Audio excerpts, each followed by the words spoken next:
That's good. Well, good morning, and for the observant amongst you, it's not Friday, and I'm not outside.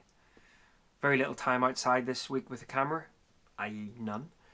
And I was going to let this week slide and not post any video, but I've actually had a couple of thoughts sort of rattling about in the head over the last probably 3 or 4 weeks, and I've actually put them down on old-fashioned blog posts. Remember those? And I thought it might be a good opportunity just to summarise some of those thoughts.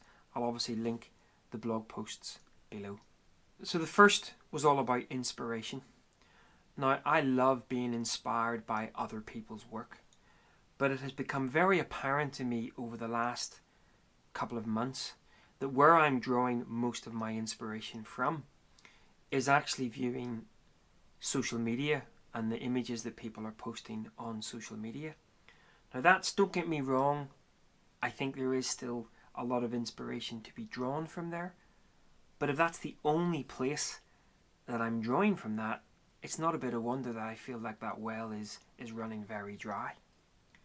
And so one of the things that I really wanted to do was to try to tap in to what social media can be very good for, and that's kind of crowdsourcing, and just try to pull out other areas of inspiration that other photographers have found in the past. And so I've created a hashtag, Friday Photo Inspiration, and that's FOTO.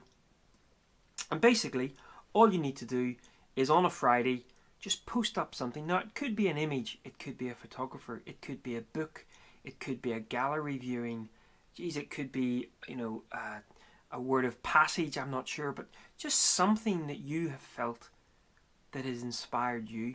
And perhaps over time, we will end up coming up with a bit of a collection using that hashtag Friday Photo Inspiration to actually put together some little articles, some little links that others will actually find inspiring. And already, just as I kind of scroll down through, there's been a couple that have really sort of pushed out to me, and it's only really been going a couple of weeks. Now, in regards to inspiration, one of the things that I realised was that I had convinced myself that I shouldn't own any photo books. As you know, myself and my wife are looking to full-time living on the road, be that in the van or further afield, and hopefully through time we'll be splitting our time, 6 months in the van, 6 months further afield backpacking. And so I'd convinced myself the last thing I need to own is more stuff. We're trying to downsize. But that's completely ridiculous. These books will not go out of fashion. In fact, when I was travelling through Scotland in the van, I would quite often spend Friday, Saturdays in the library working, and a lot of those libraries did have good art and photographic resources, and I was checking back some books from some of the art and the landscape masters that were published 10, 15 years ago, and they're still so relevant today. So I decided that while I wasn't going to just go out and buy 100 books to make up for it, I was going to start, and that's right, start. I don't own any photographic books, any photography books. I was going to start my collection. So I decided to start with this book from Alex Neil. Now, this isn't going to be a review. All you need to do is check out David Clapp's review for that. Worth a read. And in fact, I've only just started it. I'm really taking my time over it, and I'm so pleased that I've started off with this collection, because already I can feel just looking at those images slowly, purposefully, in my hand, sometimes with a wee dram, is a much better way to feel that inspiration. And as a secondary, I don't have my iPad on me, but I also purchased Behind the Photograph by Charlie Witt. Now, Charlie is not only one of my favourite photographers, but I love to hear him speak. He spoke at this year's On Landscape. I watched snippets of it online, and I'm looking forward to watching the whole thing again over Christmas when that's been released. But he actually published a collection of his images along with some text and some stories to go along with them in an ebook form, very cheap as well. I think it's £9 including postage or tax or whatever. And again, I've started reading through that, and just through his words and through his imagery, already I'm starting to feel some inspiration coming back. So go ahead, check on Twitter, look for the hashtag Friday Photo, FOTO inspiration, and post your own inspirational quotes, images, books, galleries, exhibitions, photographers, whatever. And let's see whether we can put something back into the well.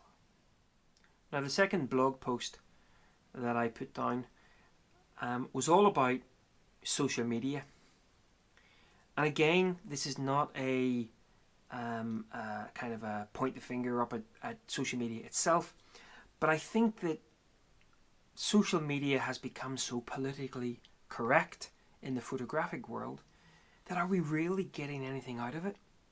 Post a picture, get 100 likes, and get that warm and fuzzy feeling and think, yep, I'm moving in the right direction. Stop kidding ourselves, people.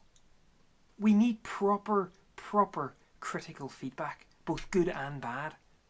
I would argue especially the sort of critique that really points out the flaws in our image. How are we supposed to grow as photographers without that kind of feedback? Now, social media can be a very difficult place to articulate, I'm not going to say negative feedback, but critique that maybe the photographer doesn't want to hear. It can be very, very difficult. So I'm very aware that this is a challenge in itself in just the delivery of that message. But without it, come on, you end up getting 1,000 likes. Really? What does that matter?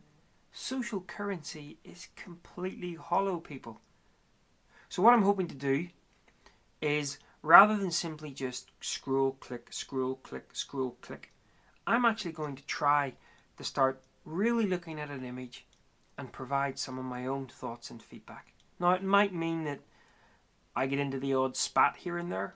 I'll try not to. It's given with the best intentions possible. And I'm sure there's going to be a lot of questions that I'll ask about the image. Why did the photographer, choose that particular composition? Have they thought about this? What about this? And maybe start some engagement. So, and this is a two-way thing. I really want people to start making proper critique comments on my image as well. The whole day of just like, thumbs up, awesome work, dude. So come on, let's see whether we can actually leave some proper, well thought out critique on at least a handful of the images that you're viewing on a weekly basis. And the final blog post that I put up was all about asking the question of why we take images. Now, I have seen a couple of videos and articles over the last couple of months of people sort of trying to answer this, and first and foremost, I don't think that there's a right answer. The why of anything should be the personal choice of the individual. But for me, the why of landscape photography is becoming ever more clear day by day. And surprisingly, it's less to do with the final image than when I first started out many moons ago. Take you back to a little story up in Glenarifik. Myself and my wife were there, and the rain was absolutely hammering down, and we were in the van being rocked from side to side, and luckily we had a copious amount of tea and biscuits, so that's all good. And we took the chance that the rain was going to pass. That's what the weather forecast had said earlier in the day. We didn't have any mobile phone reception, so we just had to assume it was going to. So we donned our Harold and Hilda outfits. I'd like to say I chose my red jacket first. And we headed sort of around the little sort of circular walkway. Beautiful area, Glenarifik, if you've never been. And then we took ourselves up to one of the viewpoints. And you could tell that something wonderful was happening. Something wonderful was stirring. And while the light was brief and fleeting, it was absolutely magical. And so I kind of took a couple of images, and I remember sort of standing there, almost just sort of taking it all in. I didn't make a lot of images because I was just so engaged in what was going on, and not just quite often this photographic pursuit is a solo exercise, and so it's very difficult to share your experiences even with the aid of an image post-event. But here I was sharing this with Nicola, and it was just fantastic. And I was looking at the image earlier this morning, and that led me to sort of write this final blog post in this sort of series of 3, in terms of being transported back to that experience. And that for me is the essence of why I take images, or why I look to pursue images.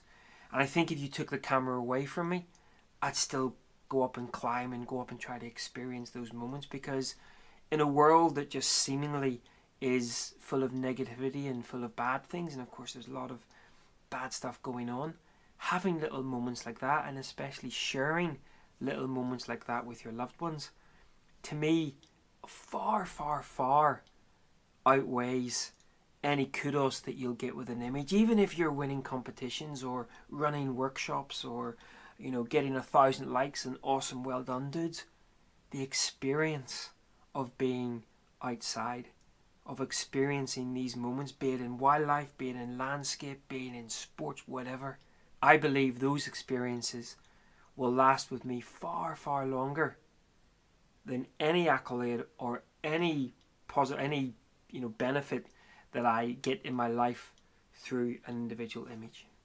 So those are really just 3 bits of ramblingness that I've been... Ramblingness? Those are 3 bits of things that have been sort of rattling about inside the old noggin over the last couple of months, and I just thought I would get it down on blog, and obviously now on the vlog. Anyway, it is Saturday. It's event day. I'm stuck in behind the computer processing all of our guys' images coming from all of the events all over the world today. Fun times. Hope you enjoyed this little ramble, and we'll catch up again soon. Bye bye.